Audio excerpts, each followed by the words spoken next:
Hello మావా, ఇదో ఈరోజు డేట్లో ఇది మనకు 7th ఆర్డరు. హైలైట్ ఏంటంటే ఎప్పుడు మీకు వీడియో ఇక్కడ నుంచి స్టోర్ నుంచి తీసుకుపోయి డెలివరీ కొట్టే చూపిస్తుండే.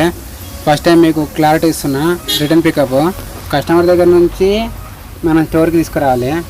మరి ఐటమ్ ప్రాబ్లం ఏందో మనకు ఐడియా లేదు. డేట్ అయిపోయిందో లేదో ప్రాబ్లం దాంట్లో ఏమైనా ఉందో మనకు ఐడియా లేదు. కస్టమర్ దగ్గరికి పోవాలి, ఐటమ్ తీసుకొని రావాలి. ఇగో ఇది అడ్రస్, ఇదే పిఎస్ పోలీస్ స్టేషన్ పక్కనే ఉంది. 7th గల్లీ అనుకుంటా, మరి గల్లీ నెంబర్ తెలియదు మాకు. ఇదే బిల్డింగు. ఓ కరెక్ట్ ఐటము. కస్టమర్ దగ్గర నుంచి తీసుకొని రావాలి. ఆహా రండి మేడం. ఓకే వచ్చేసింది కస్టమరు. పికప్ కొట్టేసిన స్టోర్కి వెళ్ళాలి. చూడండి ఐటమ్ ఏంద్రా. ఓహో పన్నీర్ అంటే నాన్ వెజ్ కోసుకుంటారు. చూడండి